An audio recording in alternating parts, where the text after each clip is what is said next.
Sorry about the background noise, but obviously you can tell you have an issue. Shower won't turn off. See, if you kind of mess with it, this is a Moen faucet, shower faucet, obviously. It's really intermittent.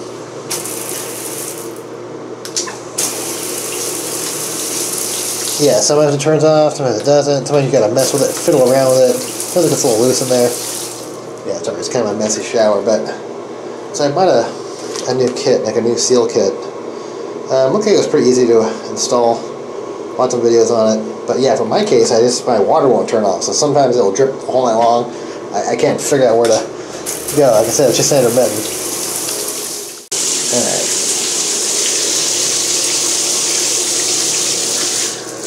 So that's totally off right there. Alright, so sometimes if you wiggle it, it kind of goes off, up like that. See? Kind of mess. It's really intermittent. So yeah, I'm gonna try to replace it. So I'm gonna give my little shop Jimmy tool in there, pop that off, and hopefully I should be able to pull this forward. Actually, maybe I'll ultrasonic to clean the handle when I have off. It's looking kind of gross. Okay, so it looks like a Phillips.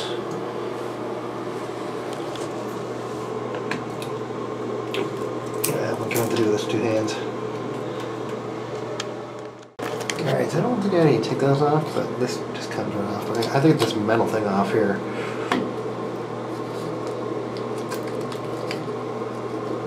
Okay, it's got to wiggle it. There we go. I got a bunch of spiders in there, ants in there. Kinds of stuff in there. So yeah, I gotta pull this clip up and then I need to kind of like wiggle that loose. Before I do that, I gotta turn the water off. Now, I know this drain is really old, the main shut off for the house, and the problem is it doesn't turn the water off all the way. So I'm gonna turn this on because this is the lowest faucet in the house. And that will relieve pressure in the pipes.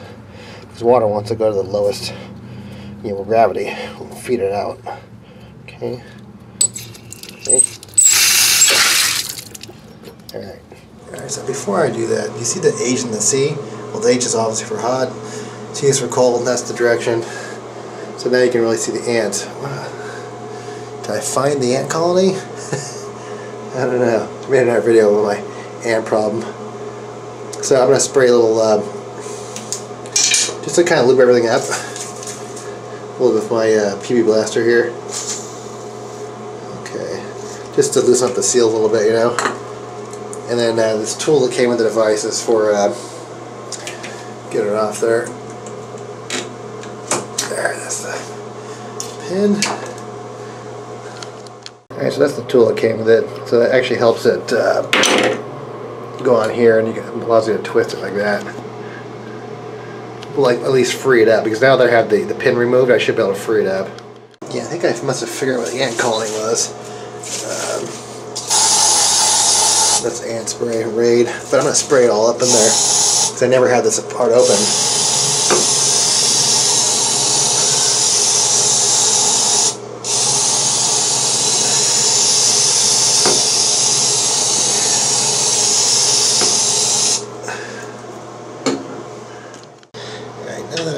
There.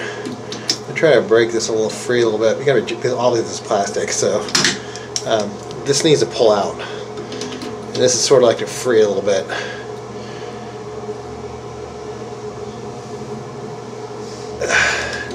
I guess I do have pullers. I guess you could kind of go like here. It's gotta be gentle with it, because I mean, if I break the pipes behind it, then I'm busting that wall open. Alright, so I wiggle it back and forth like that, just to kind of like break it, just break it free a little bit, right? Just kind of get it going, wiggled.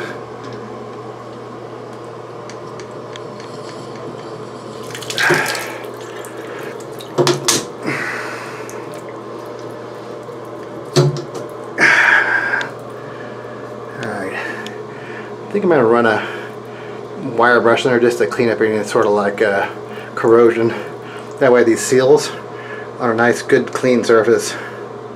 Alright, Alright, so actually this is an engine rebuilding brush, but I just want to make sure everything's get all that corrosion out of there so the seal will sit flatly and good.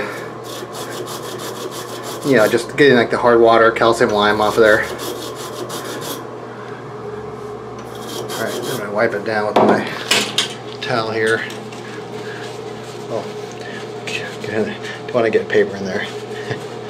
Maybe. Okay, just make sure it's all clean in there. Get as much out as I can. But it looks pretty good. I'll get my flashlight in there too. This kit actually came with a little bit of lubricant.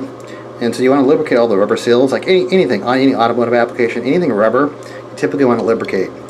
Because if you don't lubricate it, it could tear the seals, it could rip them. And when you have too dry surfaces, this wants to stick. So you're doing this to protect the seal and prevent anything from sticking. So it will go back in there nice and easy. So I coated the all rubber seals with the silicone sealant, but I'm also going to have some of my finger and I'm going to just try to get as much of that metal as I can, you know? I mean, the more you get on there, the easier it's going to be put in there. Because you don't want that rubber to stick on the metal, or you're not going to get it in there. It's going to want to tear that seal. Alright, make sure the hot and cold is the right orientation. You're just going to slip it back in there. Like that. Like that. Then I'm going to pop that pin in here. Make sure you have that pin held good, because if you lose this pin in the wall, you're done. You have to buy a new pin. You're not going to be able to fish that out. Alright, so at this point I should be able to turn the water back on and test it out. Yeah, I want to test it before I put the whole thing back together. So I'm going to turn the water back on and just grab the handle and put it on there temporary. And so when I came back in, the water was on.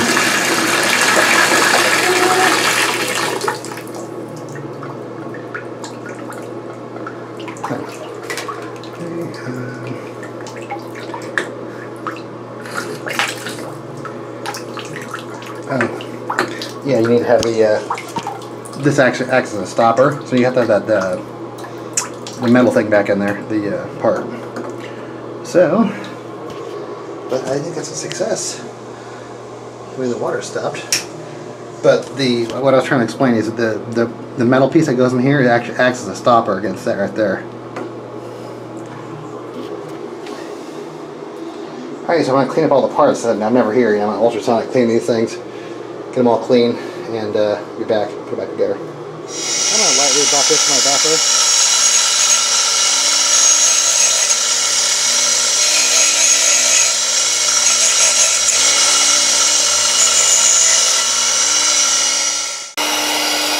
Alright, so you don't want to buff it so hard where you take the chrome plating off. So I'm going to go back with this with my steel wool, very fine steel wool, and polish it out. Ultrasonic cleaner.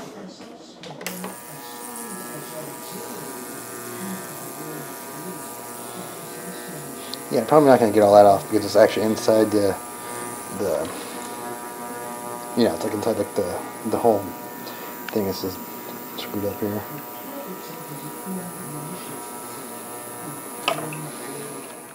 Yeah, so let me show you. You lose orientation. This is the clocking ring, and so if your clocking wasn't right, you could just do it. But mine was the fault, which is good already. So.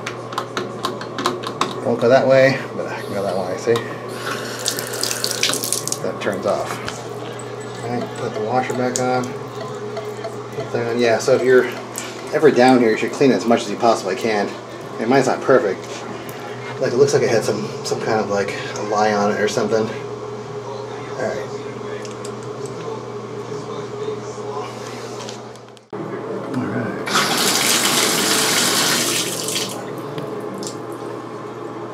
Alright, awesome. Alright, cool.